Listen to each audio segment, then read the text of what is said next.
Dear listeners and viewers, welcome to the presentation on the subject of effective listening and reading. Listening and reading is performed by a receiver of a communication. Communication has two parts. One is sending and the other is receiving. At the receiving end, the receiver of the message or receiver of the communication plays either the role of listening or the role of reading or both.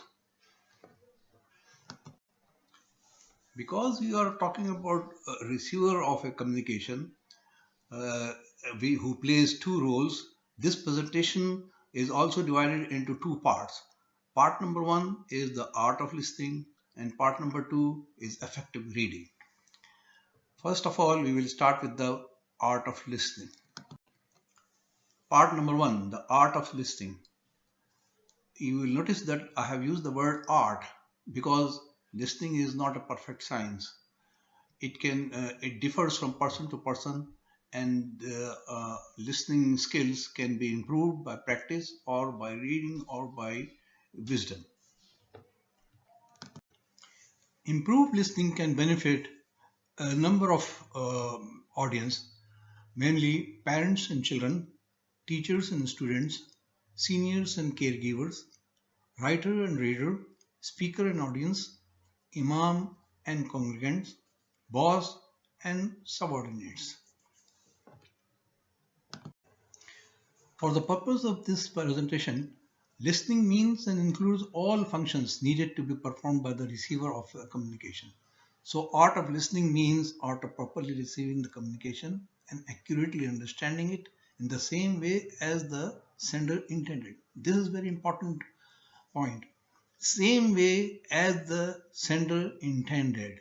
This is what is right listening. You may be listening the words, but you may not be understanding what the sender of the message wanted you to believe or wanted you to understand. So it is important that you must understand in the same way. We will see later that how we can improve that understanding. The importance of properly listening cannot be overemphasized. Improper listening can lead to consequences, even breaking up of relationship. Listening of sound and feeling of emotions are the first skills we learn even before birth. Even before birth. That means a child in the womb of a mother can listen to the sounds of the mother and feel the feelings of the mother. When we were infant, our senses, including listening, were sharpest. As we grow, our attention spreads and we gradually lose sharpness. In our focus of the communicator, these skills need to be nurtured and developed.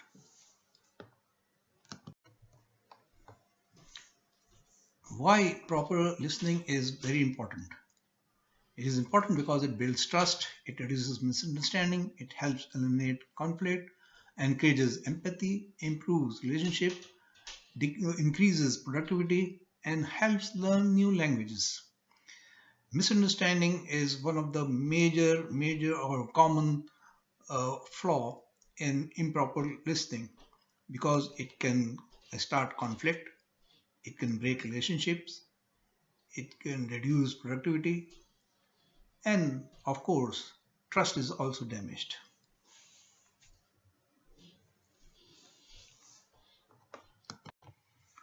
To continue with the importance of proper listening, uh, it improves leadership skills, it facilitates coaching or mentoring, it is useful in marketing like sales, negotiation, arbitration, market research.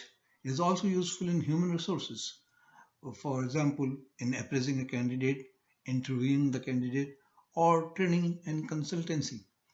It helps in making correct decisions. It is also helpful in reaching agreements. It enables better dealing with customer complaints. Now let us see how many types of listening are there. First and the highest level of listening is deep listening. The listening is committed to understand the speaker's perspective, paying attention to both verbal and non-verbal cues. Second level comes, it is full listening. Here, the listener pays close and careful attention to what the speaker is saying. Now, what is the difference between deep listening and full listening? In full listening, the listener is listening to the words and understanding it either by translating it in its own language or in the language in which the speaker is saying. If you understand the same language, then understanding its meaning only. But in deep listening, there is an additional thing, and that is, it is also understanding, the listener is understanding the feelings, and it also has empathy. It also understands the environment and the circumstances in which the speaker is speaking. So he is standing in the shoes of the speaker in deep listening. Third level, or third category, I should say, it's not level, it is critical listening. Here, it involves using systematic reasoning and careful thought to analyze the speaker's message and separate fact from opinion. This is very important if the listener is attending a conference or any gathering where a political leader is speaking. He will try to separate or sift the facts from the opinion or from the biasness of the speaker. He will concentrate on the facts and figures and will leave aside the personal opinions or party positions or biasness of the speaker. Fourth category is therapeutic listening. This happens when a friend or colleague or family member discusses with the listener his own personal problems. The purpose of this is to understand, the listener has to understand what are the feelings and what are the emotions and what are the circumstances in which this person has gone through and what is narrating to you. Here you will either, after understanding properly, you will give the advice if you can, or you will console the speaker.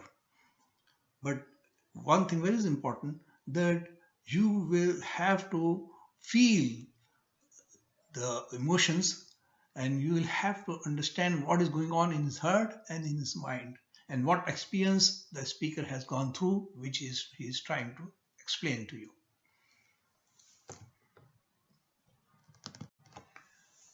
Now let us see what tools are used by the listener. The sender and receiver both, they use any, some or all of the following physiological means to send or receive message apart from mechanical or electronic means. Here to note is that we are not discussing mechanical or electronic means. We are only considering the physiological means. There are three types of communications. It can be not three kinds, but there are three parts of communication: verbal or written, or non-verbal and non-written part. In the verbal part, sender is using his mouth only. In written part, he uses his hands. But to see or to send non-verbal or non-written message, he is using his facial expressions like frowning, smiling, eyes, etc., his body language, stiff, relaxed, shaking, his hands waving a tight fist or tapping the hands, or legs moving heel or tapping the heels. He may use all of these, or he may use one of these or some of these. A receiver, to receive these messages, these kinds of messages, he will use ears for receiving the verbal message. He will use eyes for receiving or reading the written message. But for the non-verbal, non-written message or non-verbal, non-written part of the message, the receiver has to use eyes, feelings, and empathy. All of this combination we'll use to read these things. Now to continue with the tools which are used for listening or sending a message, let us first of all recap the tools used by a listener. The listener uses ears to understand the sounds. He uses eyes to read the visual signals or to observe the signals or to read the written message.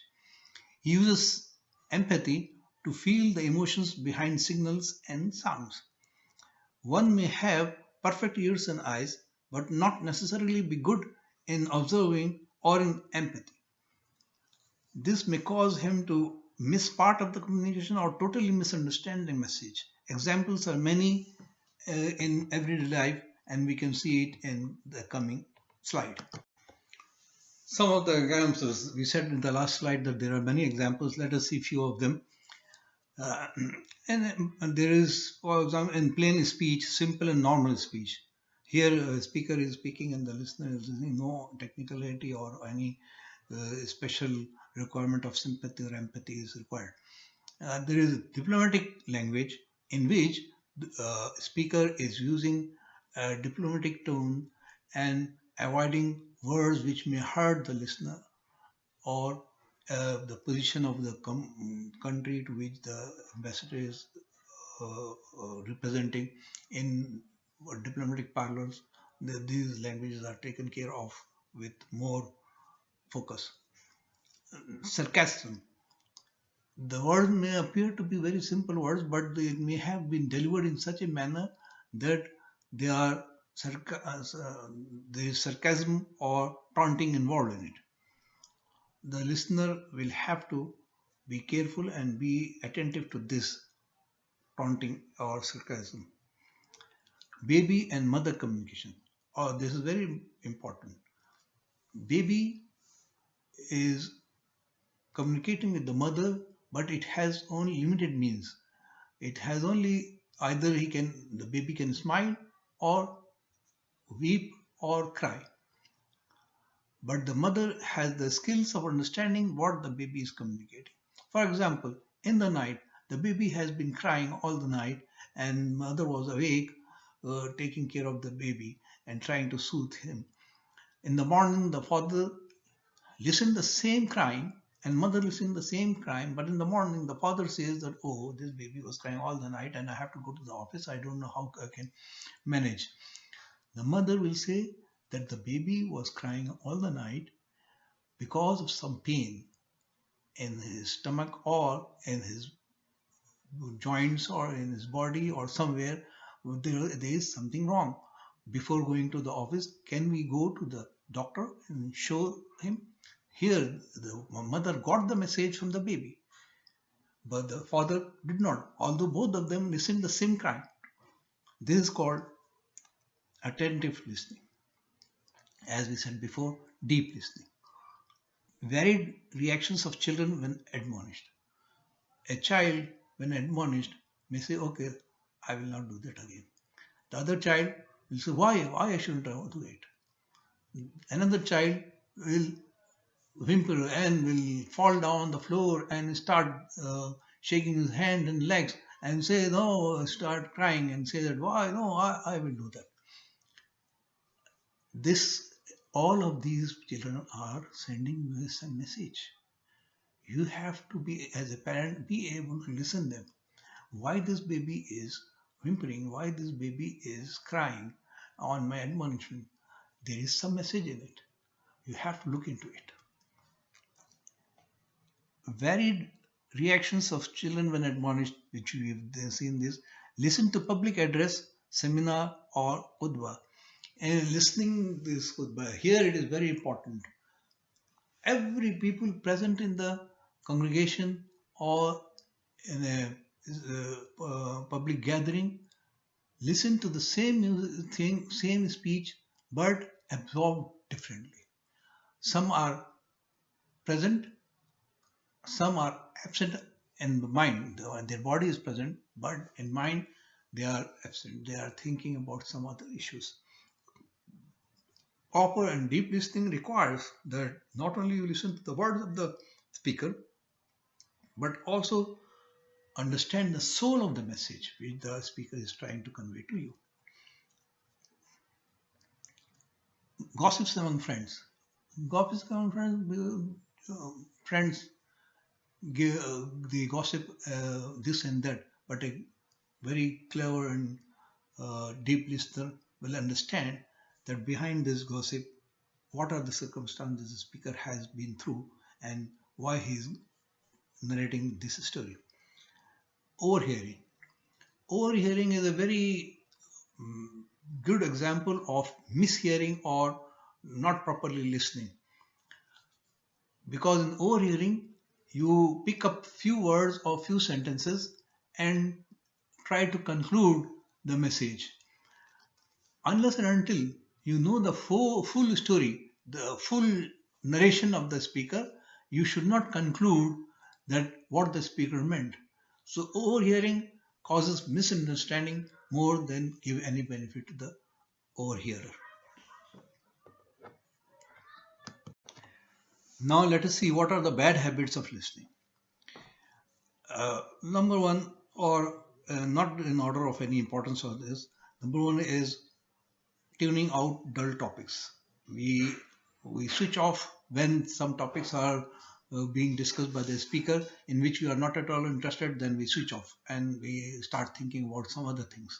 And as soon as the speaker starts a topic which is very much interested, we switch on and we come back to the listening place mentally and start listening. This is a bad habit. You must listen. We must listen to the complete message so that we can understand what the speaker is trying to convey. Faking attention. This is mostly we keep our faces attentively and eyes fixed on the speaker, but we are not listening to the speaker. This is especially the case in where the student is faking attention to the teacher. He looks at the teacher and fakes the attention. Third, yielding to discussion. If we are not very attentive to the speaker, we are easily distracted by the side sounds. And we miss the speaker's some of the sentences and the part of the message. Criticizing delivery or physical appearance. While we are looking at the speaker and listening to him, instead of concentrating on the message, we start looking at his dressing, his style of delivering the message, his style of speaking, and criticizing it. Oh, look how it is dealt in such a place, and this and that, and we missed the important thing for which we devoted our time, and that is message. Message we miss. Jumping to conclusions. While listening and halfway in between, we should not jump to the conclusion. We must be patient to enough to listen to the complete message, and then we are free to make our judgment, but not in between. Overreaching or overreacting to the emotional words. This happens especially when the atmosphere is emotionally charged. Any word uttered by the speaker, we take it so seriously to the heart that we react vehemently and very emotionally. Interrupting. We should not interrupt in between. Frequently interrupting destroys the tempo of the speaker and also damages your sequence of listening. Your attention will be broken and you will miss the soul of the message.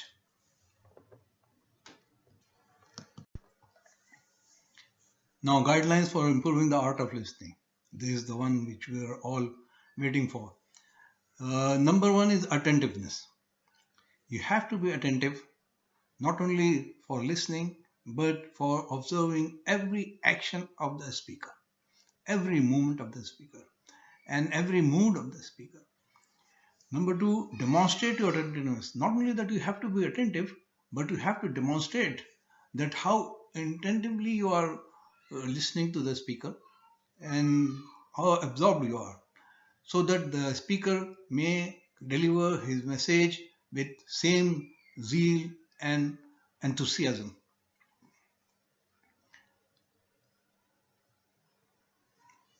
Unbiased open-mindedness.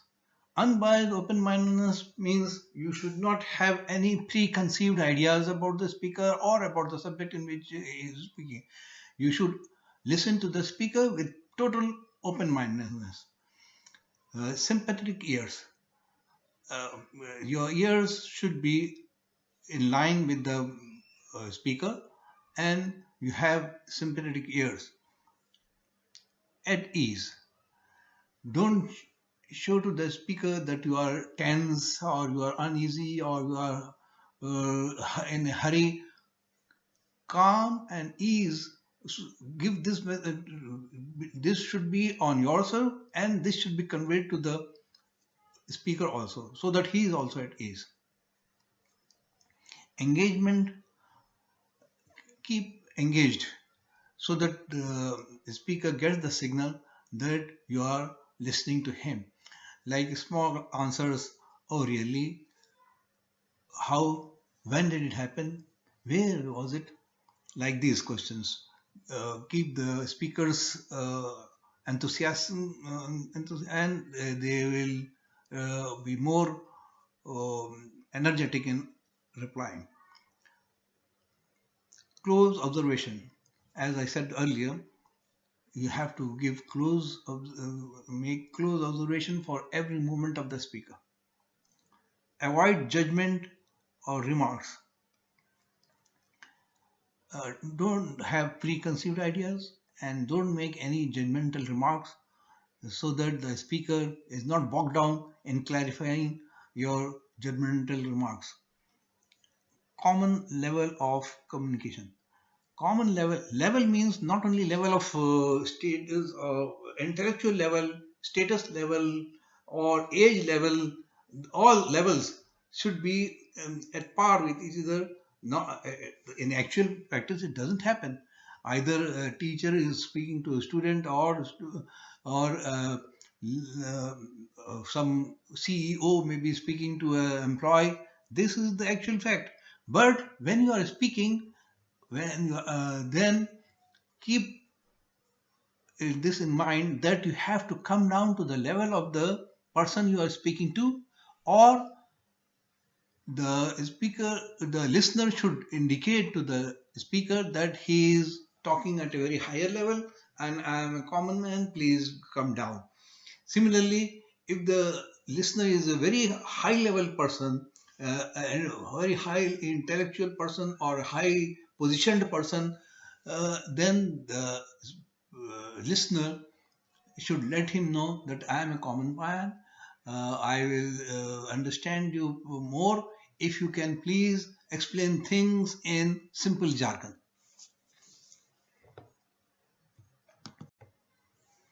Listening other than human voices. Up to now we have been discussing human voices, but now let us see other sounds which affect the mood of the listener. Surrounding sounds like birds chirping, frogs croaking. This natural sounds gives sense of natural beauty of the surroundings, and you can enjoy the natural calmness or natural beauty.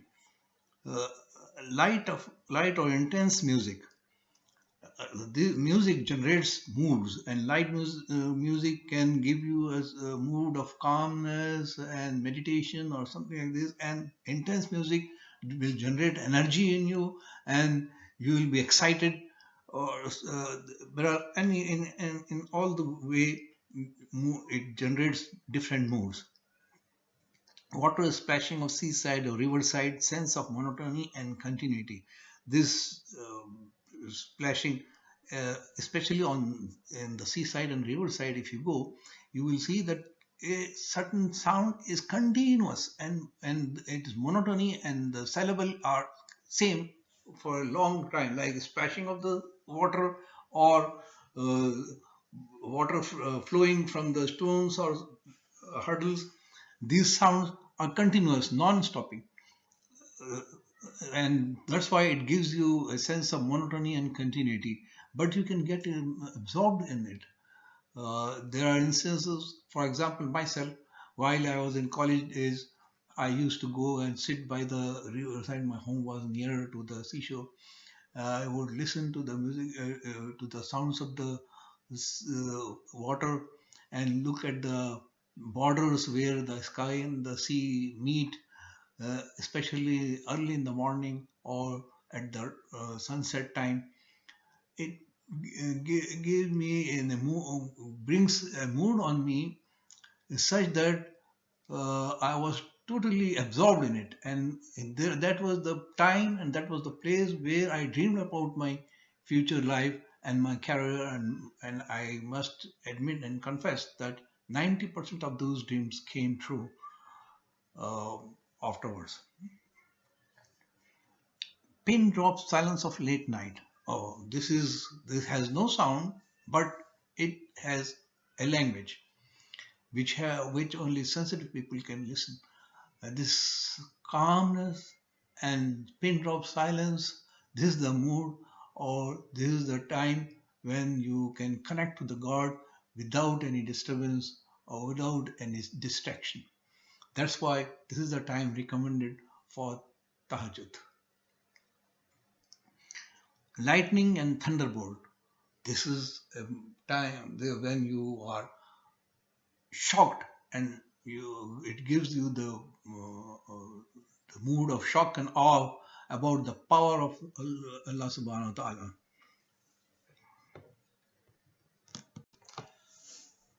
Now, after completing the bird's eye view of listening, we move on to the second role played by the receiver of a message or a communication, that is reading. What are the benefits of reading? There are many, some of them are listed here. It improves your thinking skills and analytical abilities, because when you interact with the writing something, your brain starts working, and it forces you to think what the author is saying, what is his message, what is he trying to conclude. And analytical abilities, by forcing you to analyze that whether it is right or wrong. Can there be an alternative, or is there any other solution or other issues? uh, it helps you block out the noise. Noise means here, if you start reading things, then you will not be connected with the other sounds or other issues. You may be able to block yourself from small problems which you are facing for the time being, and relax yourself while reading. Helps master language. Oh, of course, it improves your language. Well, whichever language you are reading in, whether in English or in your mother tongue or any other language, it gives you word power, it gives you grammatical excellence, and it improves the comprehensive or what the writing skills, connecting with others. When you read a book, you discuss with your friends and say that, have you read this book? The author has written this thing and this thing. This is a marvelous idea, or this is novel idea. The other person will, no, I have not read this book, but I have read another book, and that is this. So it increases your interest in another book, and you do connect with each other by discussing common topics. Similarly, it all the another benefit of reading is it keeps you grounded. When you start flying, thinking also something, or imagining things which is beyond something, by reading you know the reality. So, oh, these are the difficulties in achieving this thing. So I have to do these things. You are grounded. You are not flying in the air. Exercising your mind. This is, of course, in any receiving act of receiving communication, your mind is involved, and it brings back the electricity in your brain. Broaden your perspective, shape your attitude. Oh, this is very important. Your perspective, when it broadens, it opens your eyes and your mind that there are other things also in the world. This is not what I was seeing up till now. This is only a limited world in which I was living. There are other issues, there are other problems, there are other solutions, there are other bright things, and there are many other things which you have not yet seen. It shapes your attitude. This knowledge that you are only have a limited knowledge, or you have seen only limited space on the earth, brings humbleness in you, and that humbleness shapes your attitude. You are more humble, more kind, more receptive of other opinions, becoming a well-read individual. This well-read itself is a word which gives you a respect. A person who is well read is respected by his colleagues, by his friends, and by his peers and class fellows. Keeping calm and entertained.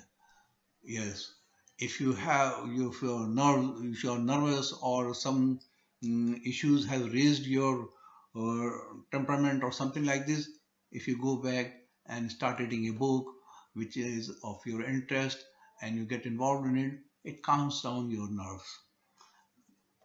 And also you can pick up things which can entertain you. You can read things which are entertaining. Short messages may not require much skill. They may be like WhatsApp messages or IMO messages. They may be very easy on even a child or elder, or all of them can read them with equal efficiency. But long essays, articles, books, they need special skills to grasp the full meaning of the text. Here are some skills for effective reading. And number one, understanding words. Meaning is all about context. You first have to have good word power, or if you don't have word power, then a dictionary should be kept beside you, and do not miss any word by guessing its meaning. Be sure that whatever you are reading, you are understanding fully and in the way the writer has wants you to understand. Number two, finding information. Another skill requires is that whatever text you are reading, try to find out the information you are looking for by scanning or with the keywords. Search first of all, instead of going deep into the reading and detailed reading, and finally find out, no, this is not the text what I wanted to search. This is talking about something else. So it is better to start with the scanning process. First you scan for the keywords, and if you find that these keywords are present here, then it is worth reading for getting the answers which questions you have in mind. Number three, identifying the main idea. You should first of all try to identify what is the main idea, and that you can get by getting the ideas of each paragraph. You can note down on the left side of the paragraph, what is the main topic or main subject or main idea in this paragraph, and then at the end you can connect these small ideas of each paragraph and get to the conclusion of main idea which the writer is trying to convey. 4. Sequencing. You have to grasp the sequence of the events in which this article or something is trying to tell you, the events in proper sequence. You may have noticed in films, these things happen in the novels also, for especially in detective novels. You in the first chapter or first page, or in the beginning section of the book, of the novel, you will see that there has been a murder. After that, the whole book is about the events before the murder. So you have to understand that there is going to be flashback or, or track back, saying how this murder occurred. This is how the detective goes through it. Especially in detective novels, this happens. So you have to have grasp the events in proper order. Find similarities and differences. In some other research article or something, you have to be careful that what are similarities and what are differences. This will help you in analyzing the subject. Skills for effective reading, we are continuing with that. We have seen in the last slide 5 such skills. Skills are necessary to understand the texts properly, as I said earlier.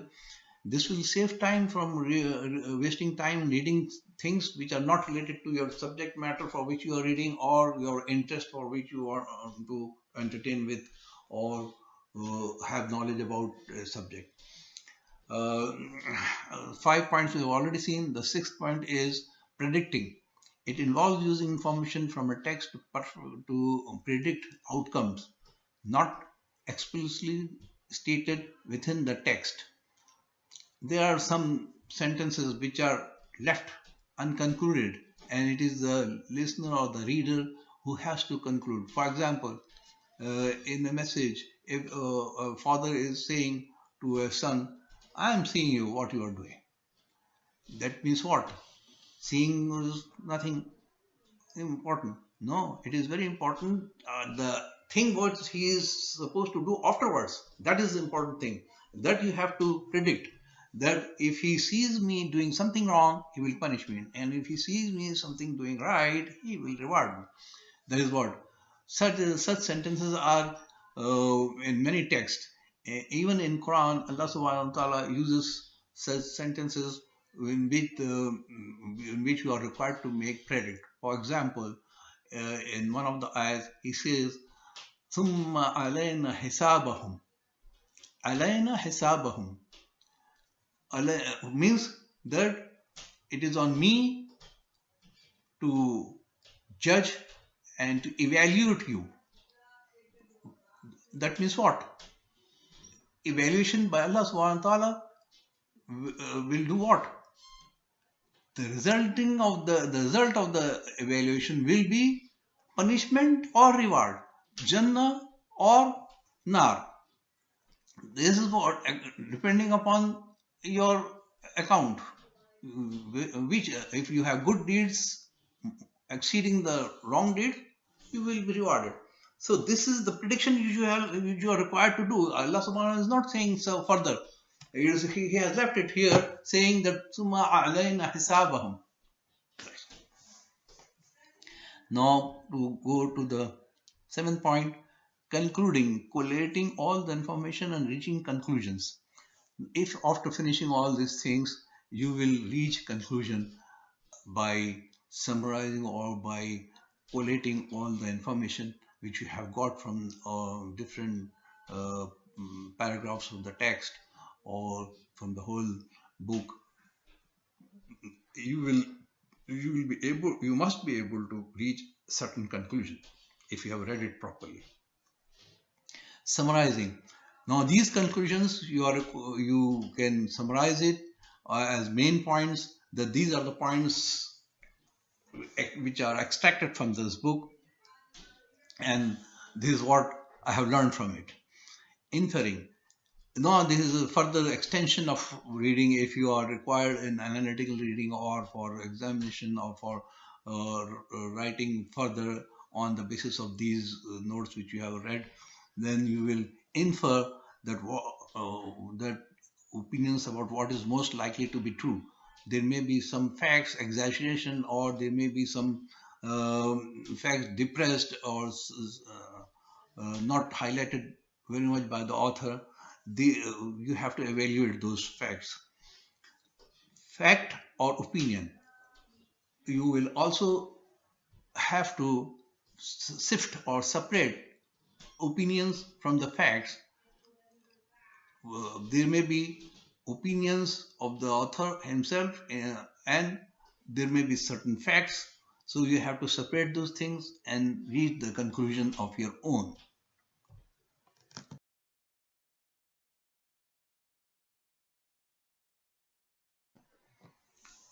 In the past two slides, you have seen the skills of a good reader, with the skills which you must have, like first of all, scanning, searching, and seeing that this is the one which I want to read, and then summarily reading, and then deeply reading. These are the uh, skills which you have to be a good speaker.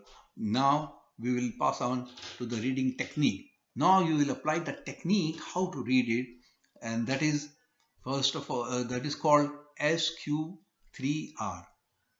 S stands for survey, Q for questions, and 3 R's for read, review, and recite.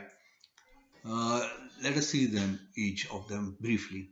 Survey. Read the title, headwind, subheadings, notice bold and italics, charts, graphics, charts, and maps.